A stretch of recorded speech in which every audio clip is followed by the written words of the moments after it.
Halo Sobat Penji dan Sobat Sehat dimanapun kalian berada. Perkenalkan saya Hairunisa, petugas Humas dan Promosi Kesehatan Puskesmas Penjaringan. Ya, salam kenal, selamat datang di podcast kami.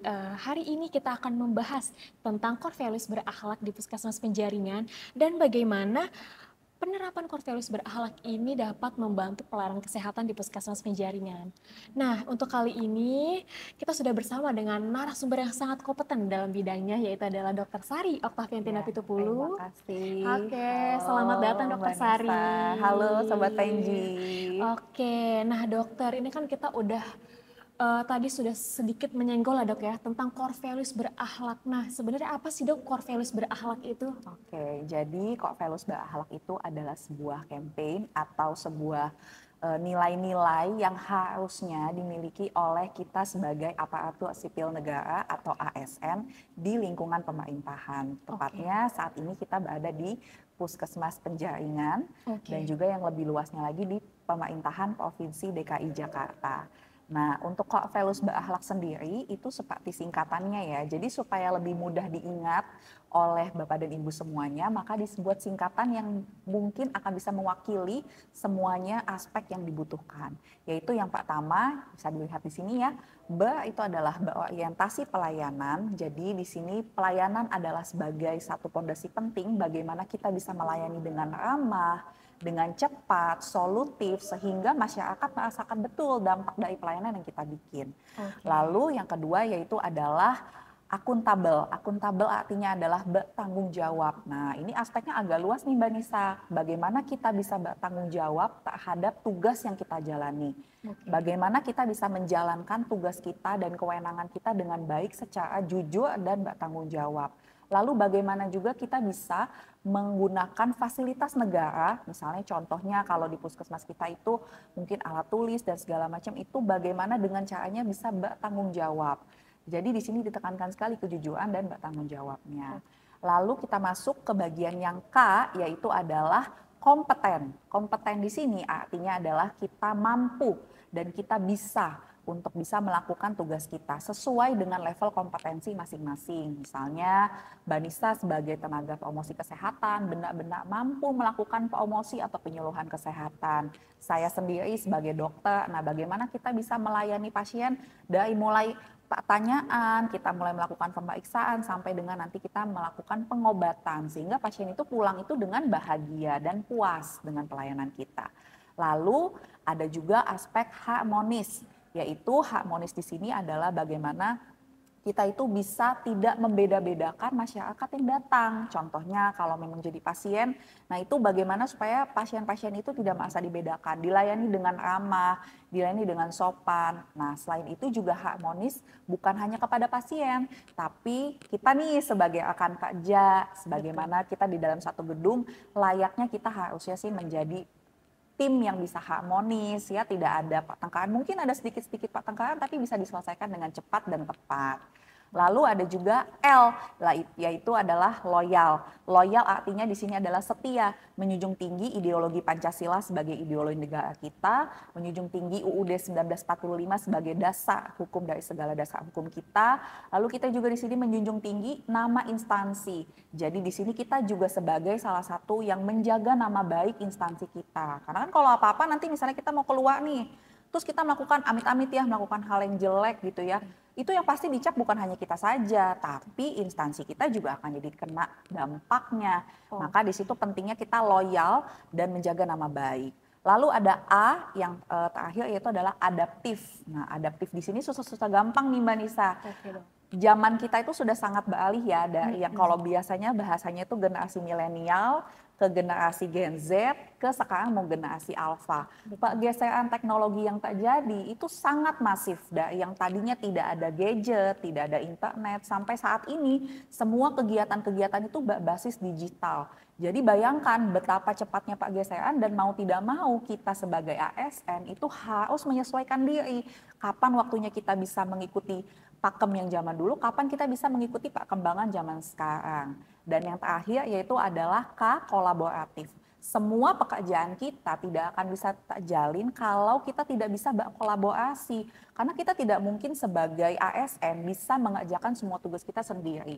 Pasti kita harus membutuhkan ASN-ASN lain atau misalnya instansi-instansi lain untuk bisa bekerja sama mendayagunakan apapun source atau apapun sumber yang bisa kita pakai. Mungkin sumber daya manusia, sumber daya alam, atau mungkin tenaga-tenaga yang bisa kita gunakan semaksimal mungkin untuk mendukung pekerjaan kita. Seperti itu kira-kira Mbak Wah, Nisa. oke, luar biasa banget ya Sobat PNJ dan Sobat Sehat.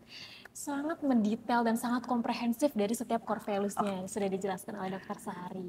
Oke, kalau tadi kan itu sudah penjelasan menurut core values-nya dok ya, Iya. inti per poin dari values ini. Nah dok, kalau misalnya di Puskesmas Penjaringan sendiri nih dok, udah apa aja nih dok program-program yang terkait dengan core values berakhlak ini? Oke, pastinya di Puskesmas Penjaringan kita sudah punya yang namanya agent of change, yaitu agen perubahan, di mana agent of change itu di sini tugasnya adalah untuk membuat yang tidak ada menjadi ada. Yang tadinya belum ada nih terindikasi dengan core values berakhlak, kita jadi bikin ada kampanyenya.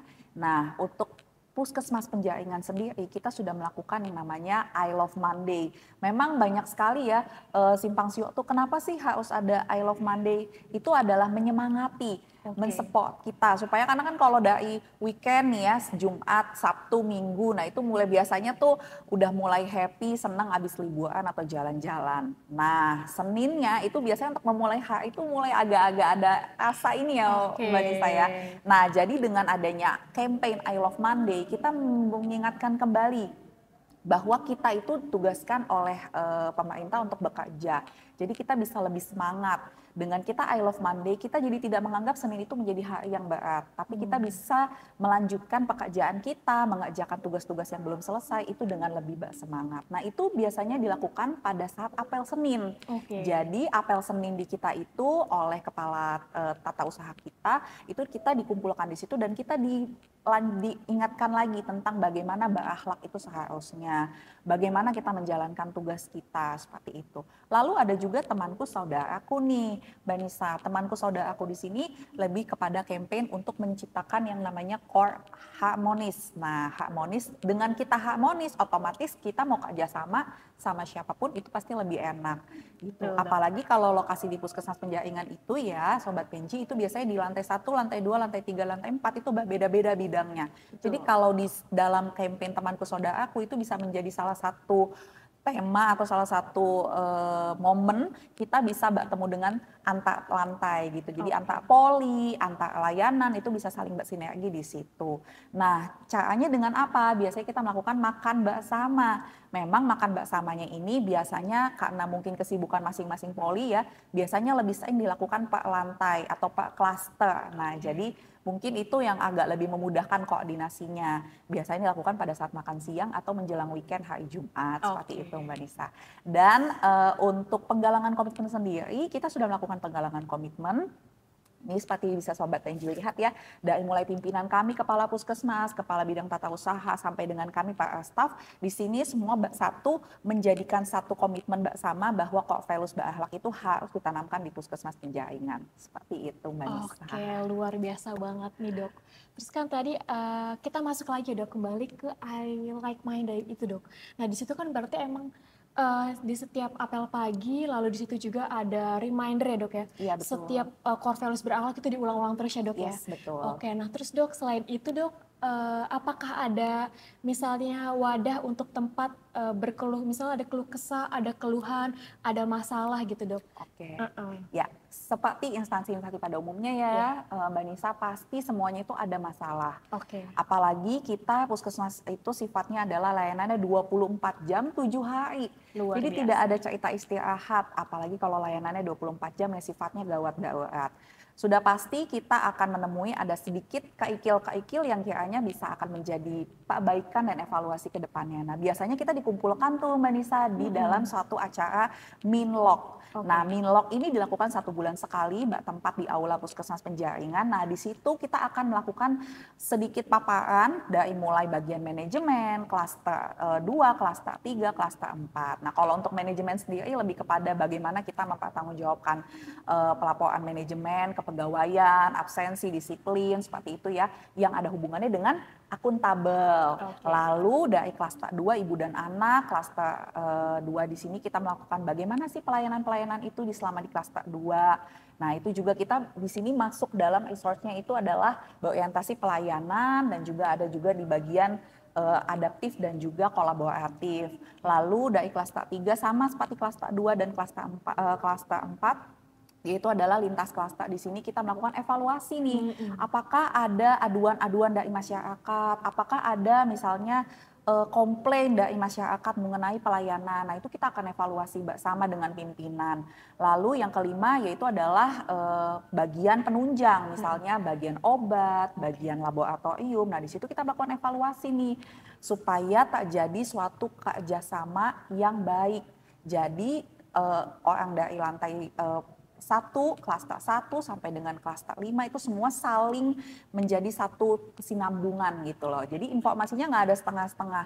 Di situ dikumpulin tuh Mbak Nisa. Dan oleh pimpinan kita, kepala puskesmas dan juga kepala bagian tata usaha kita, itu kami langsung ditindaklanjuti di saat itu juga. Jadi bagaimana nih solusi yang terbaik supaya kedepannya masalah itu tidak tak katung-katung atau tidak tak pending di depan mata gitu. Oke, luar biasa banget. Berarti emang ada wadah ya dok ya untuk tempat berkeluh kesah, tempat penyelesaian masalah, dan memang pemimpin terjun langsung ya dok ya untuk menyelesaikan masalah tersebut. Oke, siap. Oke, kalau misalkan kita kan ada punishment, berarti kan ada juga reward ya dok harusnya. Nah, kalau misalnya program reward yang ada di Puskesmas Penjaringan dok terkait tentang ini core values berakhlak. Oke, jadi sama tuh setelah kita melakukan yang namanya tebak solusi ya, atau misalnya kita melakukan wadahnya itu untuk mengecek apakah ada aduan atau ada masalah di dalam internal kita, lalu oleh bagian pimpinan juga akan diumumkan pegawai paling disiplin. Nah, itu pegawai paling disiplin itu diumumkan di setiap minlog kita. Jadi ada pegawai paling sering lambat, pegawai paling sering datang tepat waktu, disiplin dan melakukan benar tugasnya dengan benar. Nah, biasanya itu adalah rewardnya diumumkan di minlog supaya menjadi evaluasi juga nih. Yang tadinya mungkin sering terlambat bisa menjadi evaluasi diri, yang tadinya sudah sangat disiplin menjadi tak pacu semangatnya untuk lebih, dan bahkan bisa men-share bagaimana sih tips-tipsnya supaya bisa tetap menjadi pegawai yang disiplin. Seperti itu Mbak Nisa. Oke, berarti emang sangat lengkap ya dok ya, ada punishment dan rewardnya juga tetap digalakan oleh pimpinan ya. Oke, siap dokter. Tadi kan itu udah poin-poin bagus ya dok ya. Nah dok, dalam penerapan core values berakhlak ini ada tantangannya nggak sih dok? Apalagi misalkan kita kan berorientasi atau melayani masyarakat secara langsung ya dok ya. Terus kan juga kita butuh ketepatan waktu. Apa aja itu dok? Tantangan dalam pelaksanaan core values berakhlak. Oke, tantangannya sudah pasti karena kan masyarakat kita sifatnya heterogen. Ya, masyarakat kita itu beragam dari mulai tingkat pendidikannya dari SD, tidak sekolah sampai dengan perguruan tinggi. Pekerjaannya juga beragam, ada yang sifat pekerjaannya itu bisa ditinggal ya, contohnya kayak pedagang informal kayak gitu, atau yang pekerja kantoran. Nah, disitulah kita harus bersikap yang core values adaptif. Jadi kita harus menyesuaikan dengan kondisi-kondisi pelayanan yang kita buat. Makanya sekarang itu kalau misalnya dulu kan orang-orang tuh banyak yang bilang polinya hanya tutup siang, hanya sampai siang. Identiknya puskesmas itu hanya buka sampai dengan siang hari. Habis itu nggak bisa buka lagi. Ternyata kita punya yang namanya poli sore nih, Mbak Nisa. Jadi menjawab keresahan masyarakat, kita lakukan yang namanya poli sore. Gimana kalau misalnya pasien itu mau membuat rujukan, itu tidak perlu harus sampai meninggalkan pekerjaannya masing-masing. Kan banyak juga tuh yang harus sampai izin, sampai cuti. Nah, itu kita menjawab keresahan masyarakat dengan cara itu. Lalu kita juga adaptif nih, kalau dulu tuh biasanya kita pemeriksaan itu kita harus mendatangkan warganya ke sini untuk medical check up. Kan banyak juga tuh Mbak Nisa kalau misalnya masyarakatnya pengen periksa kesehatan. Nah, sekarang kita ada sistem jemput bola nih Mbak Nisa. Jadi kita melakukan screeningnya langsung di tempat kerjanya, langsung di sekolahnya bagi guru-guru, langsung di wilayahnya, contohnya Posbindu ya, pos pembinaan terpadu, posyandu itu kita satukan. Jadi posyandu prima ya Mbak Nisa ya. Jadi posyandunya itu tidak dibeda-bedakan lagi harinya. Usia ini datangnya hari Selasa, usia muda datangnya hari Rabu. Enggak, kita satukan menjadi posyandu prima di mana semua usia itu bisa datang di hari yang sama, memeriksakan kesehatannya secara berkala di hari yang sama. Nah, jadi adaptif di sini tantangan-tantangan itu berhasil kita jawab dengan tentunya pastinya masih membutuhkan banyak evaluasi ke depannya, tapi kami yakin dan optimis bahwa Puskesmas Penjaringan bisa menjawab tantangan-tantangan itu dengan tentunya kolaborasi bersama dengan lintas sektor, ya misalnya dengan camat, lurah, RT, RW, dan dukungan dari kader serta LSM-LSM yang setempat berada di Penjaringan. Seperti itu Mbak Nisa. Wah, luar biasa banget ya dok. Jadi emang kita pelayanannya tuh udah di dalam gedung dan luar gedung ya. Ya. Jadi emang kalau misalnya masyarakat gak bisa, kita yang datengin gitu. Betul Apapun sekali. kebutuhan masyarakat, kita sodorkan gitu dok ya. Iya. Kita provide. Oke, Iya mantap. betul. Luar Jangan lupa biasa. loh, kita ada juga KPLDH ya, yang door to door bisa membawa peralatan seadanya itu untuk bisa memeriksa pasien-pasien yang mungkin tidak bisa datang ke puskesmas, harus di Oke. rumah. Itu namanya layanan home care. Oke. Kemarin juga saya dapat infonya tuh ada home care juga melayani pemasangan selang yang dari hidung, namanya Oke. nasogastric tube itu ya. Terus juga NGT, ya. iya, ada juga pelayanan paliatif bagi pasien-pasien yang memang sudah mendekati stadium akhir, dan juga ada perawatan untuk luka. Biasanya itu kita dari Puskesmas Penjaringan dibantu oleh Puskesmas Pembantu sebagai jejaring kita untuk bisa menjangkau wilayah yang lebih dekat lagi dengan masyarakat. Seperti itu Mbak Sungguh Nisa. luar biasa. Ya, jadi sekilas info nih Sobat Sehat. Jadi KPLDH yang tadi sudah disebutkan oleh Dokter Sari itu adalah ketuk pintu layani dengan hati ya dok ya. Jadi emang itu Betul. layanan door to door ke masyarakat ya dok ya. Yes, benar sekali. Oke, dan emang itu ada di Jakarta Utara, di DKI Jakarta ya dok Di ya? DKI Oke, Jakarta. siap. Oke, sangat luar biasa ya dok ya. Jadi dok, dari core values berakhlak ini apa dampak yang paling baik dok terhadap pelayanan kesehatan kita dok? Oh iya, sudah pasti ya yang pertama karena kita bisa berorientasi pelayanan itu sama dengan tagline puskesmas kita ya. Jadi dampaknya sudah sangat terasa adalah kita bisa melayani dengan hospitality yang lebih baik. Mungkin kalau dulu-dulu masih ada tuh yang aduan masyarakat yang dibilang pegawainya jutek, pegawainya tidak ramah.